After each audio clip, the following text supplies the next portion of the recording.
My name is Hannah, and this is my year of less stuff.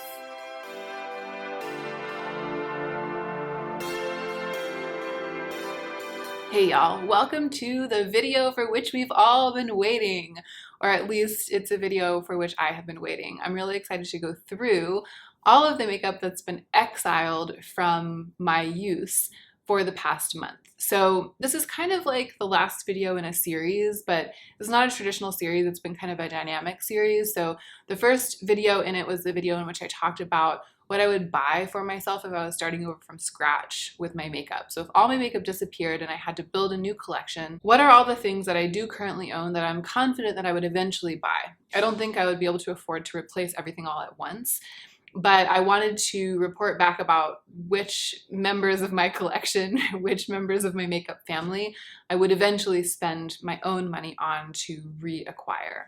And then, as a fun experiment, I decided to only use that small group for a week, and then for another week, and then eventually for a month. At the end of the first week, or 10 days-ish, it was a little more than a week, I think, I filmed a second video where I talked about how it had gone for the first week, how much I had used the things, if I had guessed correctly at what I thought I would really be happy with, and if I had missed anything. And it did turn out that I missed some things. There were some things that I thought of fondly. I think part of me was thinking that everything that was in exile, I would just kind of forget about it. It's like one of the interesting questions I think about things that we collect, like how much of what we buy and think that we love would we remember if it was out of sight? Like how much of it is out of sight, out of mind, and how much of it do we like really remember enough to like care about, even if it's not within our grasp or like within our sight? That was sort of what I was testing. And it turned out that there were a number of things that I missed that I like remembered that I wished I could reach for, but I couldn't because they were in the box. So I let myself pull them out and add them to the small group, and it grew a little bit. And then weeks later, so a full month from the beginning of the project, I filmed another video. And in that video, I talked about how it had gone for the whole rest of the month. And in the whole rest of the month, I had been reviewing some things that had come in PR and reviewing some things that I'd purchased for review. So the sanctity of the project had been a little bit disrupted. But that is the reality of my life. I have to love the makeup that I keep enough to want to use it even as I'm reviewing things that come in PR. So for me, the experiment continued to be perfect, but it made my experiment diverge a little bit from the way that it might go for you if you're doing this at home. So I filmed another video talking about what I had missed at the end of the whole month, and I pulled those things. So everything that I'm going through today, it's all going to be stuff that I didn't miss for the whole month, or that I didn't miss enough to pull. There are some things that I kind of thought about wistfully, but I didn't feel like I actively wished that I could like have my hands on them in that very moment. And then there's a lot of stuff that I didn't even think about. I'm sure that I didn't even think about. So today I'm going to be going through that. Most of it's in this box right here. This is the exile box, but some of the stuff was exiled to my drawer. So I'm going to go through that drawer as well after I go through the box. I'm sure that there are things that I'll be decluttering. So I'm going to call this video Declutter, and I'm going to approach it like a declutter. But I want to be very clear at the beginning that I'm not over here trying to make my collection much smaller as like a point of pride or on principle. I just want to know what it's going to be like to go through this makeup that I haven't used in a month. I want to know how I'm going to feel about it. I am not trying to force myself into something or the other. I'm just curious. And I haven't really peeped in the box. I don't really remember a lot of, I mean, of course I remember my makeup, but I haven't made any decisions in advance. So we're going to be going through this together. And I just want to be really clear that I'm not promising that I'm going to like get rid of everything that I didn't remember, or, you know, declutter half of what's left or anything like that. I genuinely don't know what's going to happen. There's a chance that I could be like really excited to be reunited with all of my makeup. There's a chance that having gone through this experimental month, I'm gonna feel really lukewarm about all of the rest of my makeup. I just have no idea. So I'm going into it with no expectations for how it will unfold. And I hope that you can also go into it with no expectations about how it will unfold. I'm trying not to bring like a moralizing or a judgy attitude to this project, just an open and curious mind. Let's go ahead and get into the meat of the video.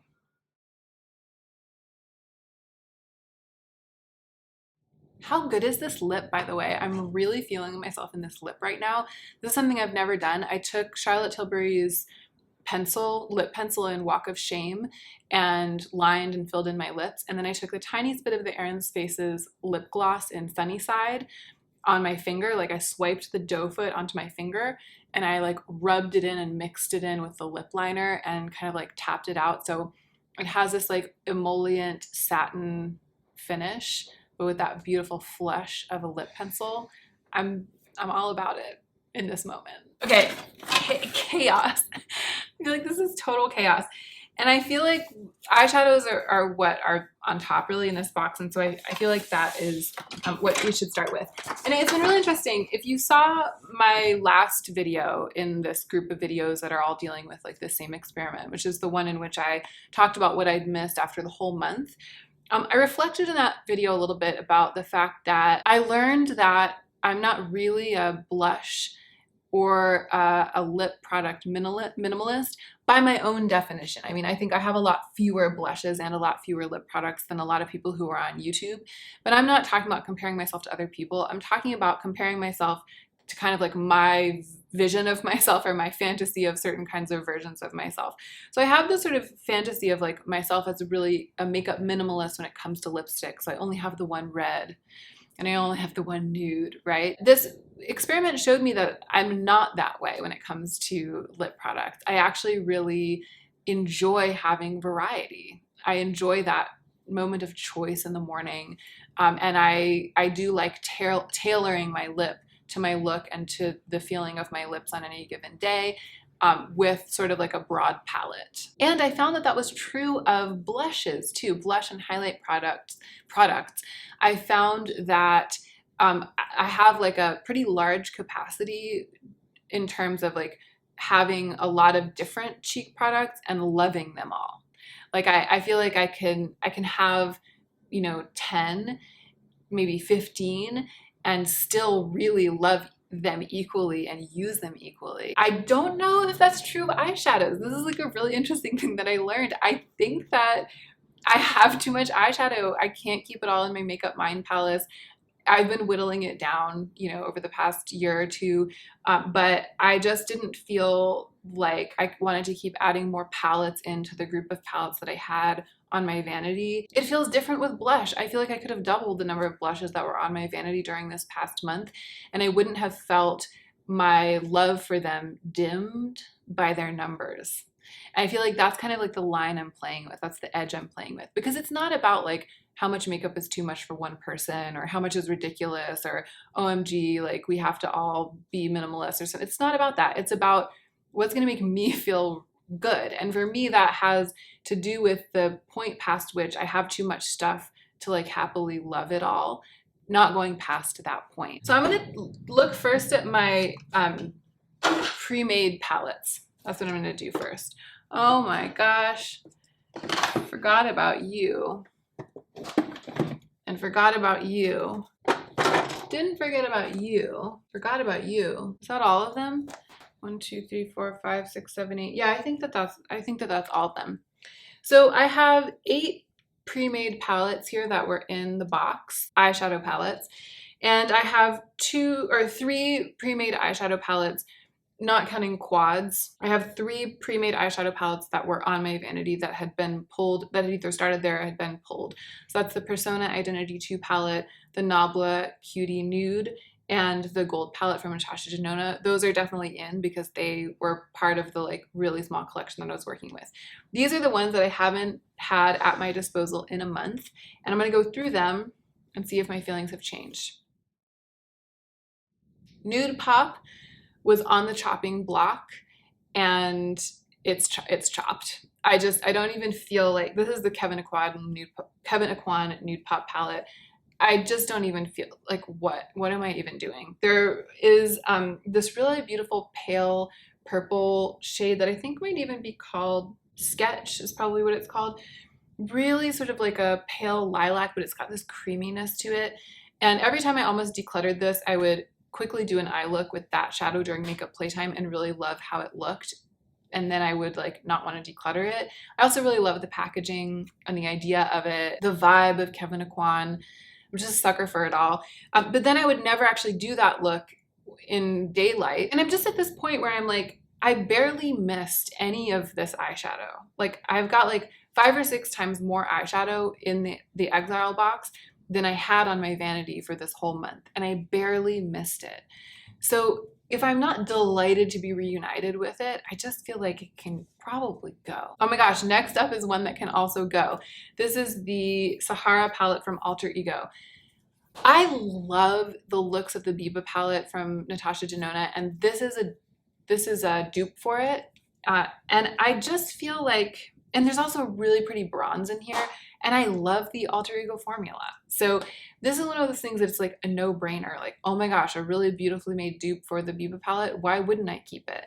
And that's why I've been keeping it. I haven't been keeping it based on actual use, because when I look into it, it's almost all mattes. So I look at it and there are some shadows in here that seem to have gotten a lot of use, that I've like gotten my fingers in a lot. It's the 2 metallics that have any kind of richness, and then the very pale metallic I haven't used as much. There are some pretty colors in here, but to me they're just pretty colors in the abstract. They're not the kinds of things that I build a look out of, and if I were going to build a look out of these kinds of colors, I'd get them from somewhere else. A whole month and I didn't even think about it. So it's gonna go. The Natasha Denona Lila palette. Okay, this is interesting because I did wistfully think about my singles a couple of times over this month. I think that because we're in quarantine and I haven't been traveling, I didn't feel as compelled, and I haven't been going to events also. A lot of times when I'm really gonna do the most with my makeup, I reach for my singles. And when I'm traveling, I reach for my singles. So it's like when I want to truly put my best foot forward and like have the most control, kind of like as an artist, like the most artistic control over my look, I lean on my singles for making my own palettes and also for making those looks.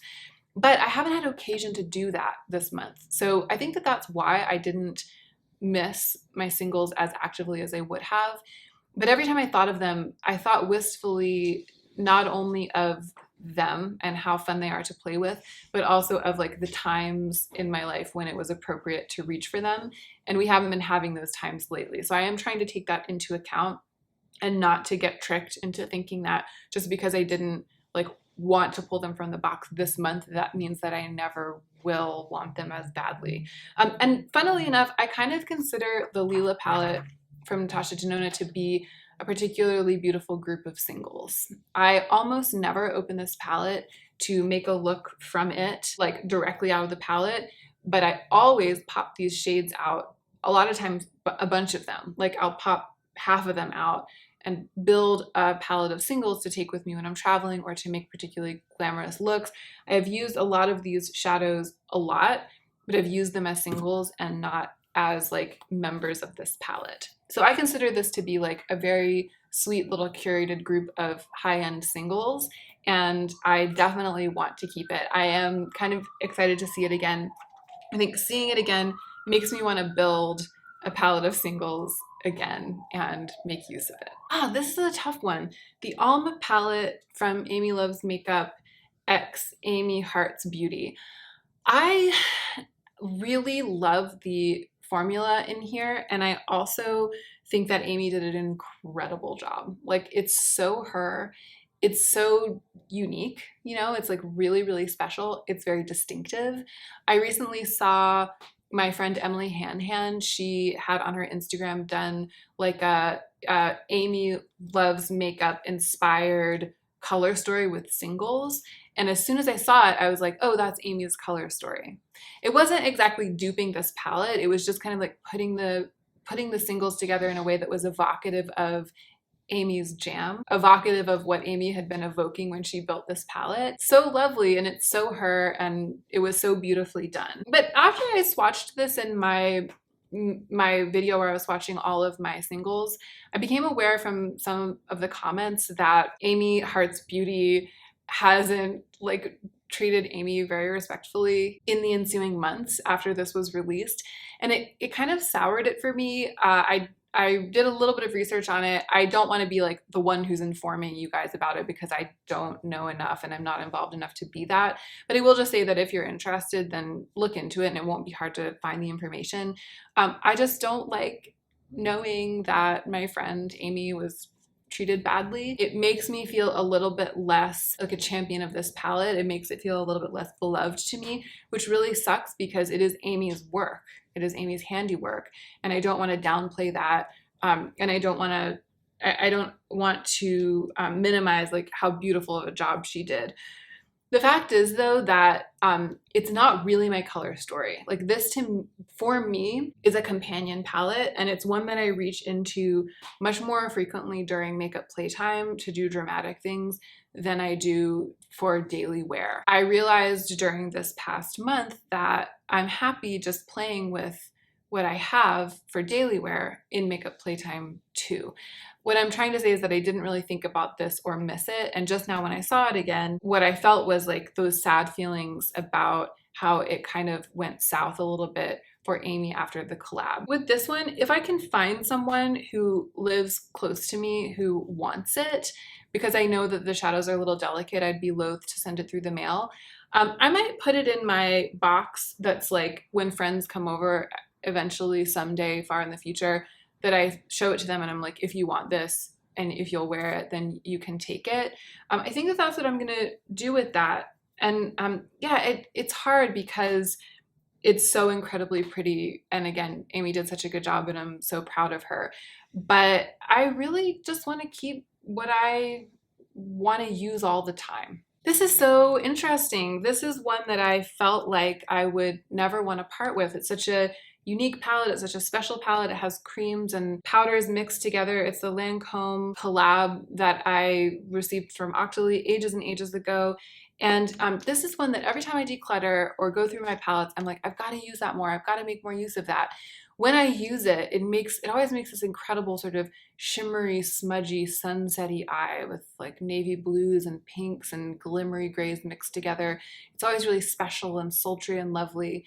But the reality is I'm gonna pan all three of my Rowan quads before I ever make even the vaguest dent in this. As much as it's special and as much as it's different, as much as it's like giving me something that the rest of my collection doesn't give me. When I saw it again, I was not happy to be reunited with it. I was like, oh yeah, that thing that I'm always telling myself I need to use more. So why keep it around if that's the case? It's weird. I've talked myself out of decluttering this through round after round after round. But I think that its time has come. In light of this project, its time has come. The Natasha Denona Sunrise palette. This is interesting. This is another one that I dig into a lot for its singles. It's another one that I kind of like consider to be a palette of singles. I do love the mattes in here. I feel like this is in the same category as the Lila palette. I'm a real sucker for Natasha Denona's aesthetic and for her packaging, and it makes me happy to have a selection of her palettes to build collections of singles from, to travel with. I do feel like good feelings about this. It feels really special to me and lovely. I think for the time being, I'm gonna hang on to it. I might go through again at the end. The Alter Ego Daydream palette is another one that I use a lot for its singles. Again, I consider this to be kind of a collection of singles. This is really interesting to find out that eyeshadow palettes feel much more like lovable and keepable to me if the pans can be removed. Like that's kind of what we're finding out. That's true of all three that I've kept. And all four that I've decided not to keep are ones where the pans are stuck in them. Same thing is gonna happen, I think, with the Kaleidos Sci-Fi Green. Whenever I'm building my own palette for anything, I take the black out of this and I put it in there. It's my best black single shadow, and that's what I use it as. And it just happens to live in this palette when I'm not using it as a single black shadow. I would really miss this palette if it was gone for that black.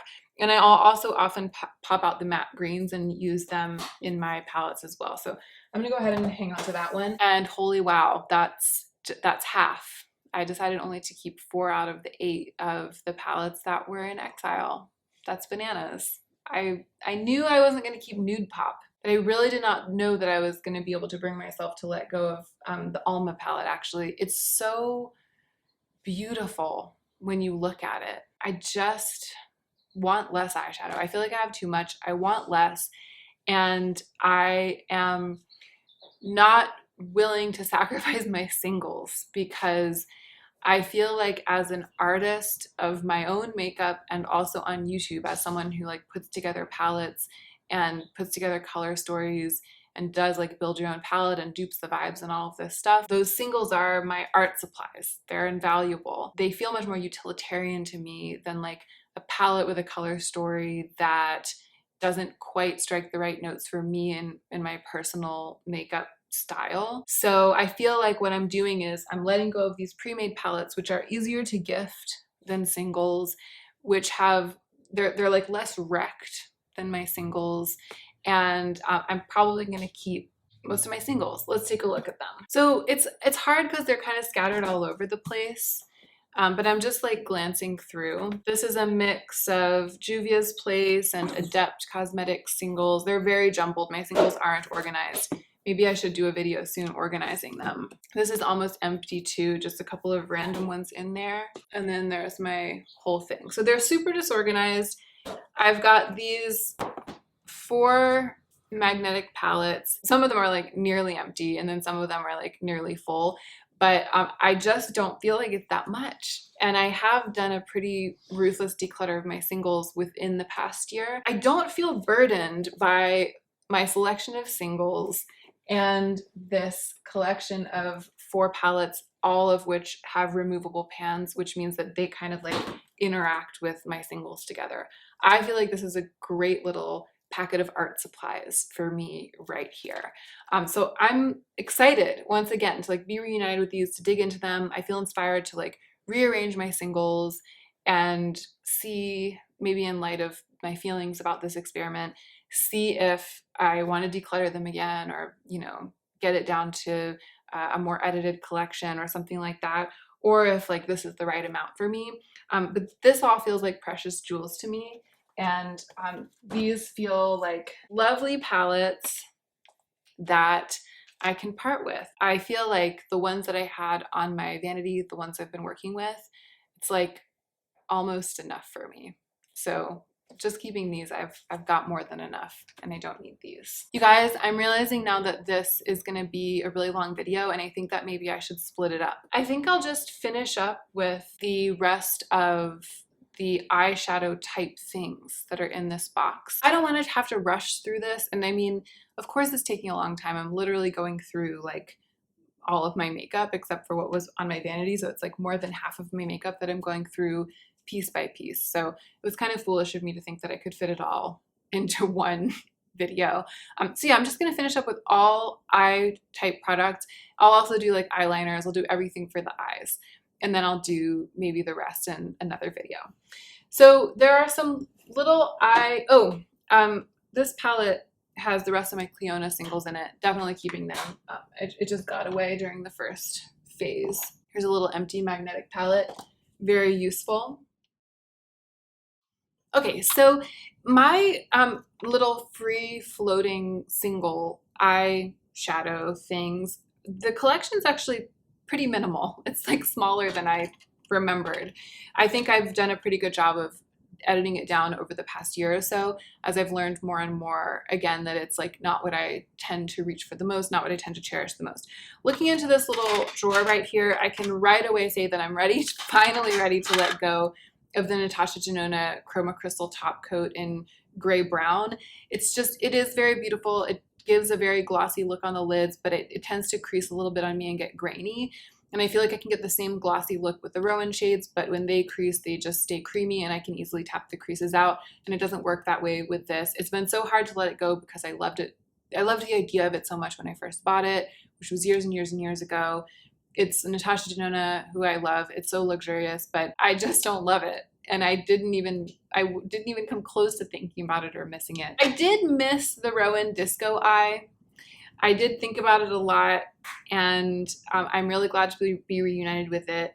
This Shine Fix Eyes in Romantic Floor, this is a great product, and I'm always glad that I have it when I decide to use it. I'm loath to part with that. So I'm gonna go ahead and hang on to that. Ooh, this is tough. This is an incredibly beautiful product from Sydney Grace. It's the liquid eyeshadow in the shade My Bond. It is one of my most extraordinary eye products. When I did that video where I was like swatching my most extraordinary eyeshadows, it was one of the ones that I swatched. It just has this gorgeous shift. It's really, really like rich and red, almost like a blood purple. And then when you buff it out, it's got all of these like ruddy red and purple shifting pigments like an oil spill. Really, really, really stunning. And I just never use it because it's a little bit harder to work with than other types of things. I feel like it's one of those things that if I kept it around, there's a chance that one day I would sort of figure it out. I'm kind of low maintenance when it comes to my eyes. Like I don't want it to be a big mess. And if I'm going to go big, it's going to be with glitter. Like if I'm going to have some sort of event where I'm like really doing the most and I'm looking incredible, this isn't what I'm going to go for. I know myself, I'm going to go for my Lemonhead glitters, my ColourPop glitters. This is like falling through the cracks. And I hate to let it go because it's so special. But when I opened this box after having used only this edited collection for a month and I saw this, I was like, I didn't miss that and I never would. So I'm going to give this away. I'm going to send it to a friend as a present. All right, the rest of my eyeliners, there actually aren't that many of them. So I definitely learned that 5 is enough for me. I didn't even use all 5 of the ones that I had out. I'm going to get rid of this Lise Watier one. It's like a little dry and I never enjoy using it. I keep using it because I feel like I need to use it up. You know, I don't even really enjoy this Glossier color slide very much, but maybe I haven't really given it a chance. No, I don't enjoy it. It's too dry for me. I like a really, really creamy eyeliner. I'm going to get rid of that. So now we're down to these 4. I definitely want to keep this Kiko one. That's like an oil spill texture. I've been liking the other Lancome eye kohl that I have a lot. So I'm going to go ahead and keep that. Maybe I'll get more use out of it. This gold and blue, they're very unique to me. All right, so I'm keeping 4. And then the only other eye products that I have to go through are my glitters.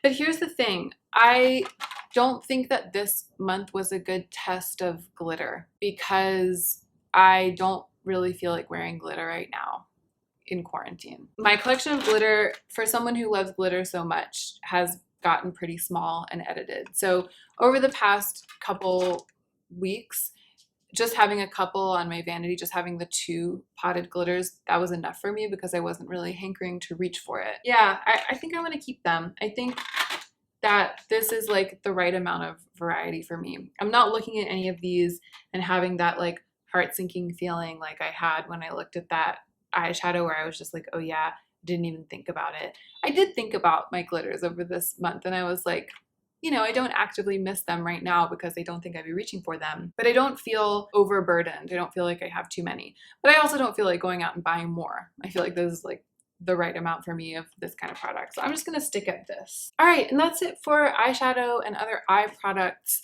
In terms of like going through my EXILED makeup, I'm going to let that be the video for today, even though this one had a really long introduction because I thought that I was introducing the entire process of going through my EXILED makeup.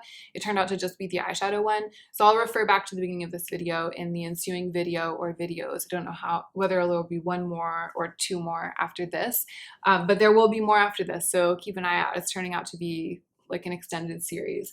And just to recap, I ended up decluttering 4 eyeshadow palettes as a result of this project, 2 eyeliners and 2 like standalone eyeshadow products in individual little containers. It's not like that many items for a declutter, right? But you know, I only had like 10 eyeshadow palettes to begin with.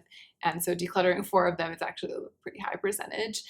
And I feel great about it. I feel like the thing that was nagging at me the most as I used this edited collection of makeup and then added pieces back in here and there over this past month, the thing that was nagging me the most was like thinking about my EXILED makeup in the EXILE box and thinking about how much eyeshadow was in there, how many eyeshadow palettes, and how I like didn't even miss them and I didn't even like know what to do with myself about that. I was just so happy with what I had at my disposal, even though it was such a small percentage of what I own. So I really feel like I've taken care of that. And it's kind of interesting to see that what I ended up keeping is like almost all singles or palettes that contain, in my estimation, singles. I'm really moving in that direction of like totally customizable eyeshadow, like a customizable eyeshadow life. And that is it. Look forward to the next installment. Keep your eyes peeled for the next installment. We'll be doing lip products and cheek products. I hope you enjoyed this one, and don't forget to take extra good care of yourself right now so that you can be the most effective version of yourself as you do your work in the world.